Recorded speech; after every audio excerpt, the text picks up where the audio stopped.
Hi everyone, today I am going to do a quick tutorial over our graphite tools.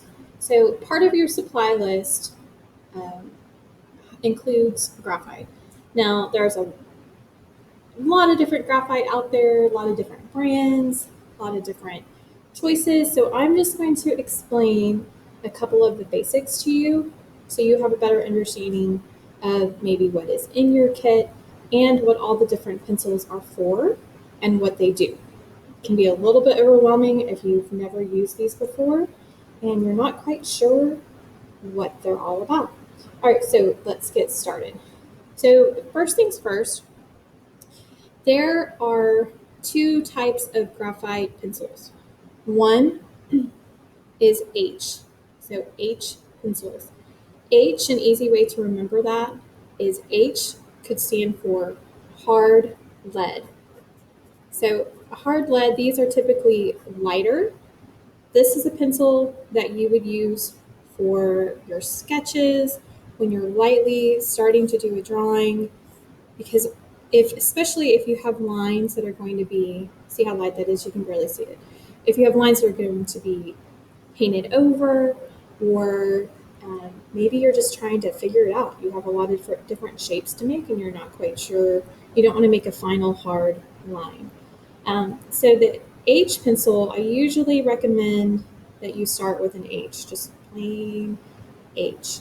Now, if you have a set that is a little bit fancier and maybe it has more than just one basic pencil, you might have a set that has a 2H, 3H, 4H, or 5H, even up all the way to a 9H. So a 9H would be the lightest.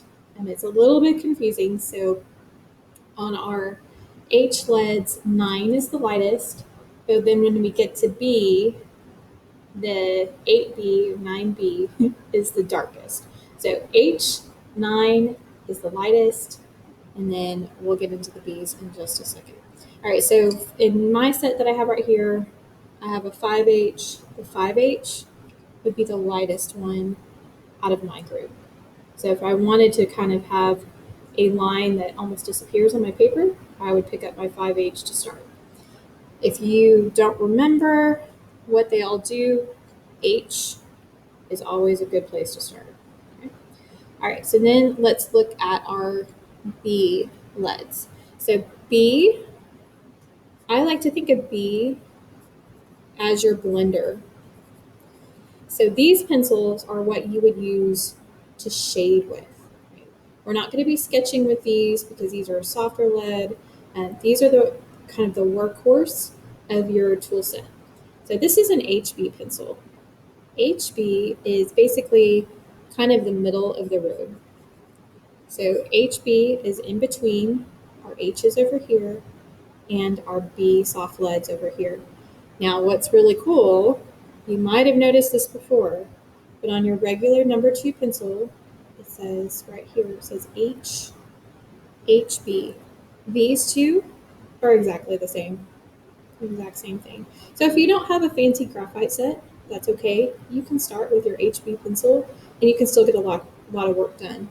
And to make something darker, you would just have to push harder on your paper, and then something lighter, you would have a lighter touch. Now, obviously, it's not going to be as light as your H pencil, so you can see the difference between this line. It's a lot darker. This one you can barely see; it almost disappears on your paper. You want to draw light until you get it right. We are going to hear that a lot from me. All right, so we have an HB, a B, 2B, 3B, 4B, and up.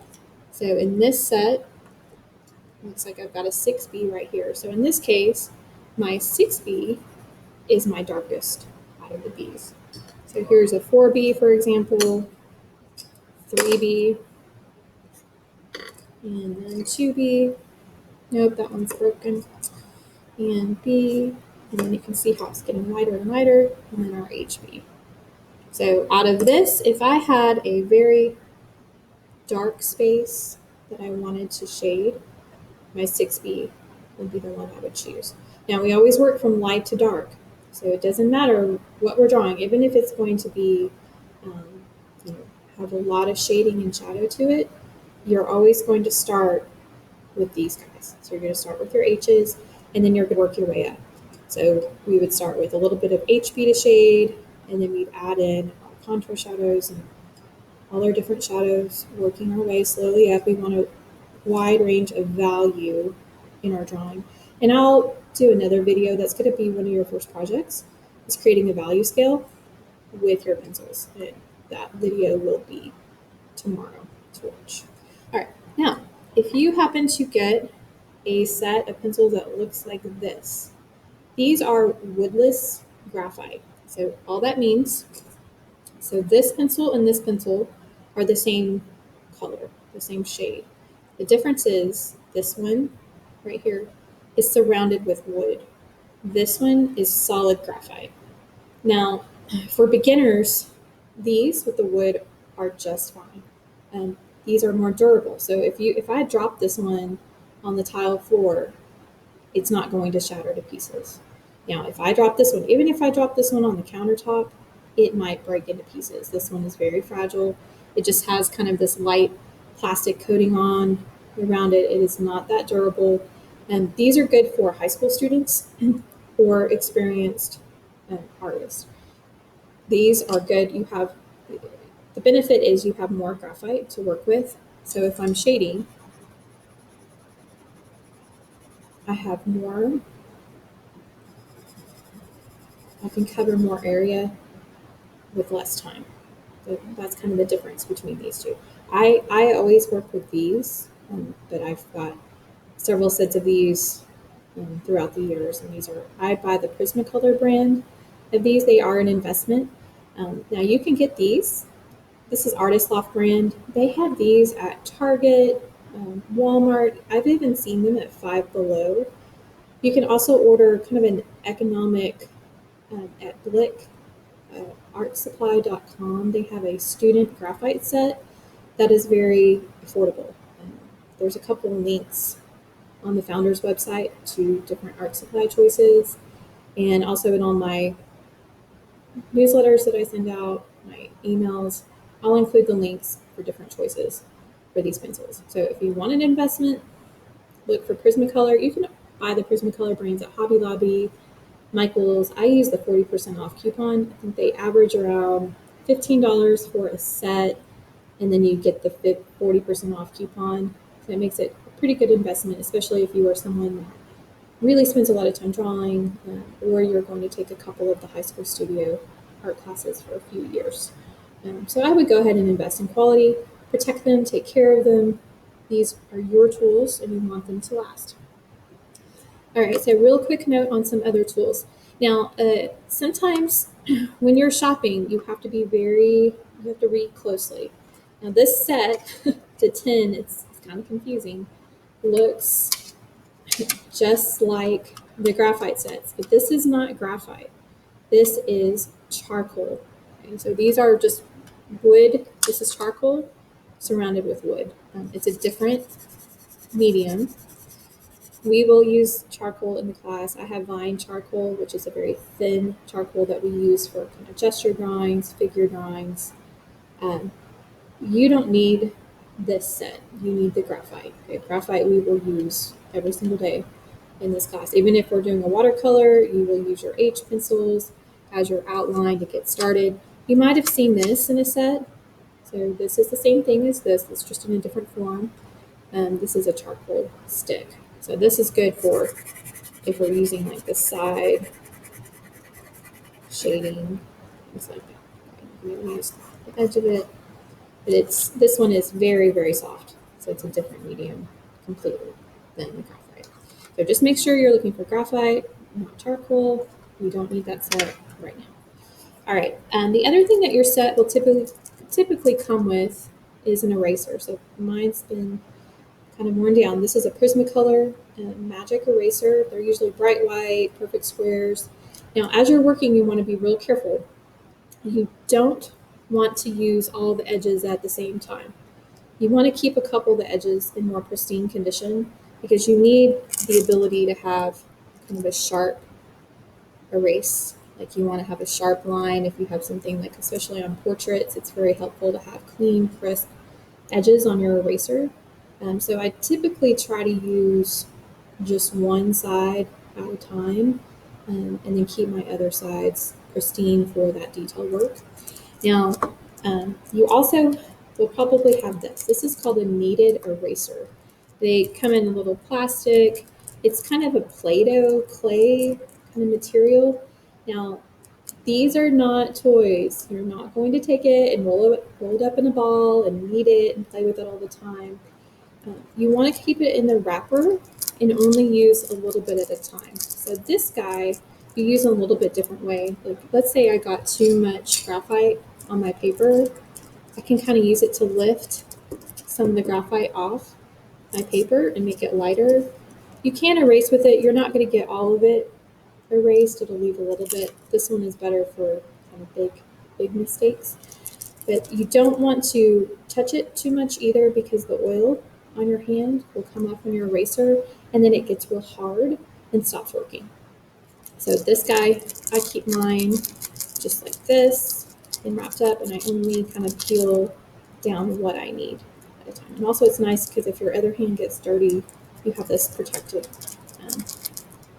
plastic on it so it doesn't get ruined. All right. Okay, so those are your erasers, and then a couple of other tools that you might have included. This one confuses students the most. They're like, "Why? What is this? Why do I have this?" This is sandpaper. This is actually what you use to sharpen your graphite. So let's say my woodless graphite has gotten dull. You don't ever want to stick graphite in an electric sharpener. It will break. It'll break your lead. It'll also break the sharpener. You want to do everything by hand. So the hand sharpener, and in this case, I can use my sandpaper. I want a nice sharp point on my graphite. Let's see on the computer, but I want a nice sharp point, and then that's how I'm going to sharpen my pencil. Now, what's really cool is I can also use this graphite dust. Let's say I have a large area to shade. And I'll show you this again. We're going to do an apple project next week, a shaded apple. This is the technique you will use to shade your apple. And I'll show you how to get the range of light to dark. But just know that I'm using a dry paintbrush, dry, old. I only use this for graphite. So dry, old paintbrush. I prefer to use kind of this shape because I can get into more details and I can make a sharper line if I need to. You're painting in a way with your graphite. But that's what this is for. So this is your sandpaper. You can reuse the same sandpaper. You don't need to peel it off every single time. You can get a lot out of one piece. And this dust will go a long way. You can almost do an entire drawing with just this little bit of graphite. Now, another tool that you might have, mine are very old and worn down, but these are blenders. So like tortillans, blenders, and they come in different sizes. I like this one. This is a large, so it's like a number 4. They usually come in a bag with multiple sizes. You can get these at Hobby Lobby. They're not very expensive. They're like $3 for a large bag of these guys. But these are great because when you need to blend, you can use these to help smooth out your lines in your projects. If there's detail work, I actually use these sometimes to actually shade with. So they have a lot of uses. Now, if you don't have a blender like that, this is okay. So another option would be Q-tips. You could also use a Kleenex.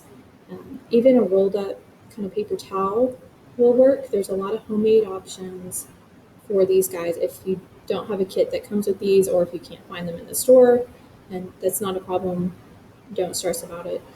For the high school studio class, you might want to put some effort into looking for these just because they are such a great tool for that blending and the shading, and it saves, for me, it's a time saver, and it helps get those really nice details and the smooth shading. Another thing that you might have in your kit is this. So this is actually, you can see it's very worn. This is a piece of leather. So it's very soft leather. And this is the same thing. You can also use this the same way as your blender. And you blend your graphite. Now, this one will lift up more of the graphite than this does. Like this kind of moves it around on your paper more. This kind of lifts it a little bit more. So maybe you've got a spot that's too dark and you want to lighten it. This is good for that kind of situation. But again, if you don't have the leather, you can try a Kleenex, even paper towel. There are options out there for blending that are economical. All right, so that's all I have for your tools.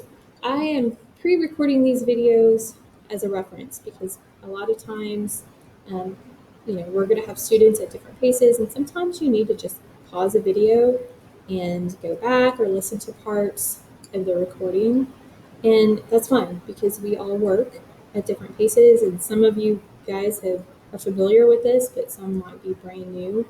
And so I think it's good for our demos to have them recorded so you can kind of just stop and start as needed, especially when we're doing something like next week we'll be working on an apple. It's just helpful to have this video, and at any time you need to reference it. I am starting a YouTube channel just for the art studio classes, so all of these demos and videos will be posted there, in addition to the Google Classroom. So if you know, were absent one day or had a doctor's appointment, you'll be able to still catch up to see what we did in class and stay with us. All right. So tomorrow we will go over a value scale. The value scale is something, again, we will use every single day, and we'll get to work on that in tomorrow's class. All right. Talk to you guys later. Bye.